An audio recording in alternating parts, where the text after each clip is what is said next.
मध्य प्रदेशमधील जबलपूर शहरामध्ये एक भयानक घटना घडली आहे। एका 19 वर्षीय तरुणीचा दिवसाढवळ्या डोंगरावरती अत्यंत क्रूरपणे खून करण्यात आलाय। तिच्याच प्रियकराने हा खून केल्याचा आरोप करण्यात येतोय। या घटनेमुळे संपूर्ण शहरामध्ये खळबळ उडाली आहे। प्रेमात थोडंसं दुर्लक्ष झालं आणि ते लक्ष्मीच्या जीवावरती बेतलं। प्रकरण ऐकायला जरी सोपं वाटत असलं तरी हे प्रकरण वाटतं तेवढं सरळ नाही। या प्रकरणात खऱ्या गुन्हेगारापर्यंत पोहोचण्याआधी पोलिसही चक्रावले होते। पण आता सगळं स्पष्ट झालंय। लक्ष्मीच्या हत्या प्रकरणामध्ये तिच्याच जवळच्या नात्याचा सहभाग होता।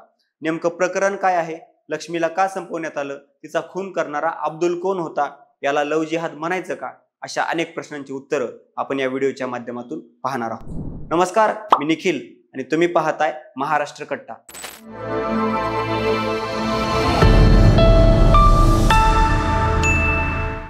जबलपूरच्या गडा पोलीस ठाण्याच्या हद्दीमध्ये देवताल नावाचा डोंगर आहे। हा डोंगर आधी शांततेसाठी आणि प्राचीन मंदिरासाठी ओळखला जायचा, पण शनिवारी सकाळी इथे जे घडलं त्यानं संपूर्ण जबलपूर हादरलं। छतरपूर जिल्ह्यातील खजुराहो गावातून आलेली 19 वर्षांची लक्ष्मी अहिरवार आपल्या कुटुंबासोबत मंदिराच्या जीर्णोद्धारासाठी मजुरी करत होती। त्या दिवशी सकाळी ती शौचासाठी डोंगराच्या दिशेने गेली होती आणि बराच वेळ झाला तरी ती परत आली नाही। कुटुंबियांनी शोध सुरू केला। बराच वेळ शोध घेतल्यानंतर अखेर लक्ष्मीचा भाऊ आणि वहिनीला झुडपामध्ये एक भीषण दृश्य दिसलं। लक्ष्मीचा मृतदेह रक्ताच्या थारोळ्यामध्ये पडलेला होता। गळ्यावर आणि पोटावर चाकूचे खोल घाव दिसत होते। अंगावरती काटा आणणारी ही अवस्था होती। पोलिसांना प्रकरण कळताच ते घटनास्थळी पोहोचले। सुरुवातीला हा एक ब्लाइंड मर्डर होता असं वाटत होतं। कोणतेही साक्षीदार नव्हते किंवा ठोस पुरावा नव्हता। तपास सुरू झाला आणि एक महत्त्वाचा धागा पोलिसांच्या हाती लागला। लक्ष्मीचा मोबाईल फोन पोलिसांच्या हाती लागला होता। पोलिसांनी कॉल डिटेल्स तपासले। लक्ष्मीच्या मृत्यूपूर्वी तिचं प्रयागराजमधील अब्दुल समद नावाच्या तरुणाशी बोलणं झालं होतं आणि हा अब्दुल समद कोण आहे हा प्रश्न निर्माण झाला होता, पण त्याचं उत्तर तिथेच मिळालं। अब्दुल समद हा तिचा प्रियकर होता।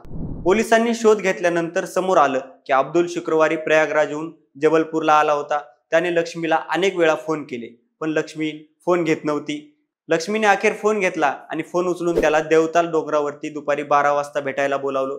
डोंगरावरती ते भेटले, पण त्या भेटीने एका प्रेमकथेचा थरारक अंत झाला। अब्दुलचा आरोप होता की लक्ष्मी त्याने दिलेल्या फोनचा दुसऱ्या मुलांसोबत बोलण्यासाठी वापर करते। त्यातून दोघांमध्ये वाद झाला। लक्ष्मीने अब्दुलला विरोध केला, तिथून पळून जाण्याचा प्रयत्न केला, पण रागामध्ये अब्दुलने चाकू काढला आणि थेट तिच्या गळ्यावरती सपासप वार केले। इतकंच नाही तर तिच्या पोटावरही अनेक वार केले। घटनास्थळावरून पसार झाला, पण अब्दुल फार काळ पसार राहू शकला नाही। लक्ष्मीच्या कॉल डिटेल्सच्या आधारे पोलिसांनी त्याचा ठाव ठिकाणा शोधून काढला।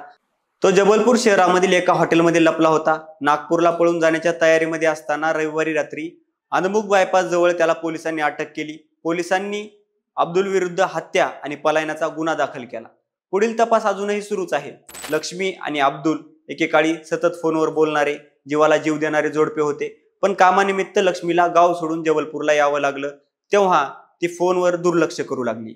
यामुळे अब्दुलच्या मनात संशय आणि राग याबरोबरच मालकी हक्काची भावना निर्माण झाली आणि त्यातून तिचा खून घडून आला। या घटनेबाबत सोशल मीडियावर प्रचंड चर्चा सुरू आहे। काहींनी याला लव जिहाद म्हटलंय, तर काहींनी प्रेमातून निर्माण झालेल्या अतिरेकी भावना असं म्हटलंय। अनेकांची वेगवेगळी मतं आहेत।